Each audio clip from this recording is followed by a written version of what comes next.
अस्सलाम वालेकुम viewers, welcome to my channel Mahakti कहानियाँ।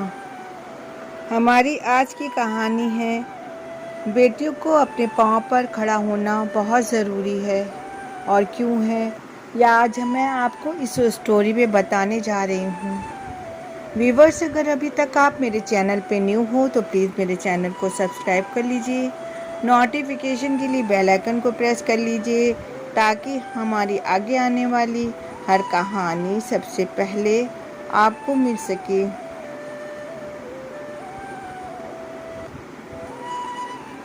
मुस्कान कॉलेज की सीढ़ियों से उतरती हुई कैंटीन की तरफ जा रही थी।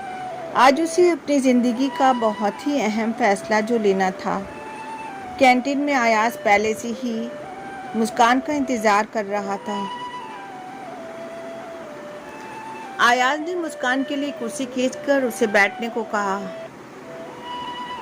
मुस्कान बैठ गई और एक लंबी सांस भरकर बोली, अयाज, मैं तैयार हूँ तुम्हारे साथ ज़िंदगी बिताने के लिए और ज़िंदगी में आगे बढ़ने के लिए।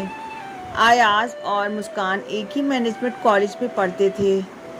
मुस्कान पहले सेमेस्टर में और अयाज आखिरी सेमेस्टर में थे।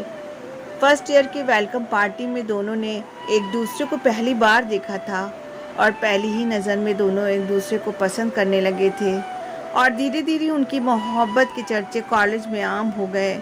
ये बात उनके फैमिली वालों को भी ज़्यादा दिन तक ना छुप रह सकी।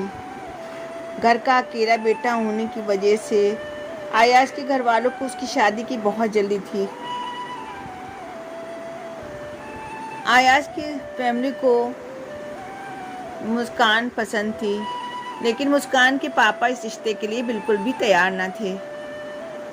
मुस्कान के पापा ने मुस्कान से कहा, जब तुम कॉलेज पूरा करके अपने पैरों पे नहीं खड़ी हो जाती और अपना अच्छा बुरा समझने के लायक नहीं बन जाती, जब तक हम तुम्हारी शादी नहीं करेंगे। हाँ, अगर अयाज इंतज़ार कर सकता है तो ठीक है, वरना अयाज से कह दूँ कि वो कहीं और शादी कर ले। मुस्कान के पापा ने मुस्कान को समझाते हुए कहा, अभी तुम्हारी उम्र ही क्या है, 20 साल की ही तो हो। ये वक्त तुम्हारी शादी करने का नहीं बल्कि कैरियर बनाने का है और अपने ख्वाबों को पूरा करने का है। मुस्कान ने अयाज को अपने पापा की कही बात बताई, लेकिन अयाज के घर वाले तो उसकी शादी के लिए बहुत ही बेसब्र से हो रहे थे, क्योंकि अयाज का कैंपस सिलेक्शन हो गया था, उसे अच्छी नौकरी भी मिल गई थी। अयाज ने कहा, मुस्कान, मेरे लिए बहुत से रिश्ते आ रहे हैं और मेरे घर वाले मेरी शादी बहुत जल्द करना चाहते हैं, इसलिए मेरी बात मानो, हम शादी कर लेते हैं और रह कैरियर के बाद तो तुम अपना कोर्स पूरा करके अपना कैरियर बनाती रहना, उसमें मैं तुम्हारा पूरा साथ दूंगा। मुस्कान को अयाज की मोहब्बत वादे पर पूरा यकीन था। उसने अपने घर वालों के खिलाफ जाकर अयाज से शादी के लिए हाँ कर दी। आज कैंटीन में मुस्कान अपने माँ बाप के सपनों और परवरिश को पीछे छोड़कर अयाज के साथ एक नई ज़िंदगी बिताने के लिए आ गई थी और आगे निकल पड़ी थी। मुस्कान और अयाज ने कोर्ट मैरिज कर ली। 6 महीने कैसे निकल गए ये पता ही ना चला। 6 महीने के बाद मुस्कान की खुमारी तब टूटी जब उसे उल्टियाँ होना शुरू हो गईं और डॉक्टर ने बताया कि अब वो माँ बनने वाली है। मुस्कान ने अयाज से कहा, अभी तो उसका कोर्स भी पूरा नहीं हुआ है और वो बच्चे की जिम्मेदारी कैसे उठाएगी और उसे नहीं संभाल पाएगी। तब अयाज ने उससे कहा कि मेरे माँ बाप बहुत खुशी से फूले नहीं समा रहे हैं, उनका ख़ानदान आगे चलाने वाला आ रहा है और तुम्हें कोर्स की पड़ी है, कोर्स तो बाद में भी हो जाएगा। मुस्कान ने अपने कैरियर के सपने को ताक पर रखकर पूरे दिल से बच्चे की वेलकम की तैयारी कर ली। 9 महीने के बाद मुस्कान ने एक प्यारी सी बच्ची को जन्म दिया। बच्ची की पैदाइश का सुनकर मुस्कान के माँ बाप से भी न रहा गया और वो पुरानी कड़वाहट भुलाकर मुस्कान से मिलने आ पहुँचे। और उन्होंने अयाज और उसके माँ बाप को बधाई दी और बहुत बहुत मुबारक कहा।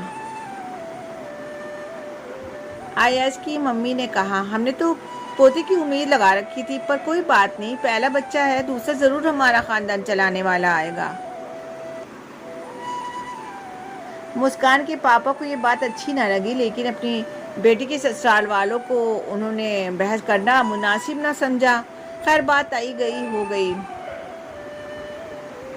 मुस्कान की बेटी परी अब 4 महीने की हो गई और एक दिन अचानक मुस्कान को फिर से पता चला कि वो प्रेग्नेंट है। मुस्कान ने जाकर अयाज से कहा कि अब उसे ये बच्चा नहीं चाहिए, परी अभी बहुत छोटी है। पर अयाज ने मुस्कान को बहलाते हुए कहा कि अल्लाह की मर्ज़ी है, हो सकता है कि ये हमारी फैमिली पूरा करना चाहते हों और हमारा ख़ानदान आगे बढ़ाने वाले को भेज रहे हों। अयाज उसके घर वालों की ज़िद के आगे मुस्कान की एक न चली। आखिर कुछ महीनों के बाद मुस्कान की डिलीवरी का समय फिर आ गया। मुस्कान की सास ससुर ने बेटा होने के लिए तरह तरह की दुआएं मांगी, मज़ार पर गए, पर ऊपर वाले ने जो लिख रखा है होता वही है। मुस्कान ने फिर से एक बेटी को जन्म दिया। जल्दी जल्दी माँ बनने की वजह से वो बहुत ज़्यादा कमज़ोर हो गई थी और जब उसे होश आया तो उसने देखा कि वो हॉस्पिटल में सिर्फ उसके माँ बाप उसके साथ बैठे हैं और कोई भी ना था। ससुराल में उसके साथ कोई ना था। मुस्कान ने जब अयाज के बारे में पूछा तो पता चला कि वो किसी बिजनेस मीटिंग के लिए शहर के बाहर चला गया है। मुस्कान को हॉस्पिटल से डिस्चार्ज मिल गया। अब अयाज वापस आया तो मुस्कान ने अयाज के नेचर में बहुत बदलाव महसूस किया। बात बात पर वो मुस्कान पर चिल्लाता, बच्चों की देख रेख पे कोई मदद ना करता, यहाँ तक कि उसके साथ काम करने वाली शाजिया से घंटों बातें करता और अगर मुस्कान उससे कुछ कहती तो उससे कहता और झिड़क देता, तुम एक हाउस वाइफ हो, तुम जानो क्या बिजनेस की बातें, तुम मत बोला करो मेरे मामले में। आखिर एक दिन मुस्कान से बर्दाश्त ना हुआ और उसने अयाज से पूछ ही लिया कि अयाज, तुम इतना कैसे बदल गए हो? पहले मेरे प्यार के लिए कुछ भी करते थे, अब तुम मुझसे ढंग से बात भी नहीं करते हो। अयाज भी जैसे भरा बैठा था और इसी दिन का इंतज़ार कर रहा था। उसने मुस्कान से कहा, मेरे घर वाले तुम्हें इस घर की बहू बनाकर लाए थे कि तुम हमारे ख़ानदान को आगे बढ़ाने में और बेटे को पैदा करोगी, हमारा ख़ानदान, हमारा वंश आगे बढ़ेगा। लेकिन तुमने तो मेरे सर पर 2-2 बेटियां मार दी। अब तुम्हारे साथ साथ तुम्हारे बेटियों की जिम्मेदारियां भी पूरी करूं? मेरा सहारा बनने वाला तो कोई नहीं होगा ना। मुस्कान ने कहा, ऐसा क्यों कहते हो अयाज? हम अपनी बेटियों को पढ़ाएंगे, लिखाएंगे, इस लायक बनाएंगे कि वो आपका सहारा बन सके, वो आपकी जिम्मेदारियों में हाथ बटाएंगी।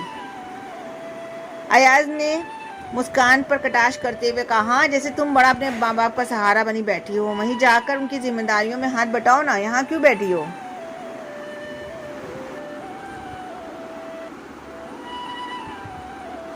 मुस्कान की दुनिया जैसे रूप सी गई। उसकी आंखों के सामने अपने पापा के कहे शब्द गूंजने लगे थे, पहले अपने पैरों पे खड़ी हो जाओ, फिर शादी करो।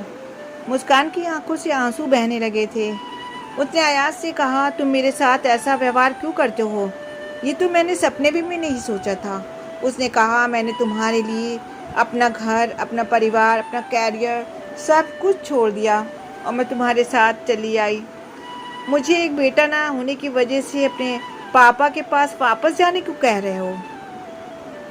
वहीं अपनी नातिनों को खिलौने देने आए मुस्कान के पापा ने पीछे खड़े होकर सब सुन लिया था।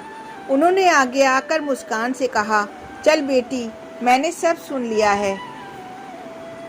इसीलिए तो मैं कहता था कि पहले अपने पैरों पे खड़ी हो जाओ, ताकि आगे चलकर ऐसे दोगले लोग तुझे घर से बेकार सामान समझकर घर से निकालने की धमकी ना दे सकें। अगर आज तू अपने पैरों पर खड़ी होती तो ये अयाज जो तुम्हें जिम्मेदारी समझ रहा है वो तुम्हारे आगे पीछे घूमता। मुस्कान के पास कोई जवाब न था, सिर्फ आंसू भरी आंखें थीं। जो वो अपने बेटियों के लिए ख्वाब बुन रही थी कि जब तक उनकी बेटियां अपने पैरों पर नहीं खड़ी हो जाती तब तक वो उन्हें किसी और के हाथों पे नहीं सौंपेगी, क्योंकि इस दुनिया में लोगों के बदलते रंग से बचने का एक ही तरीका है, खुद को तरक्की के रंग में रंग लेना। मुस्कान ने अपने पापा की ओर देखा, आंसू पोंछते हुए कहा, पापा, मुझे मेरे किए की सज़ा मिल गई है और इसका सबक भी। जो मैंने किया है मुझे हासिल हो गया है और मैं बस इसको सुधारना चाहती हूँ। और अब मैं दुनिया को दिखाऊंगी कि बेटियाँ जिम्मेदारी नहीं हैं, बल्कि अपनी फैमिली का सबसे बड़ा सहारा हैं। मैंने इतना पढ़ाऊंगी और अपने पैरों पे खड़ा करूंगी। आगे चलकर वो अपना फैसला खुद करेंगी, कहकर वो अपने पापा के साथ उनके पीछे दोनों बेटियों को लेकर चल पड़ी थी।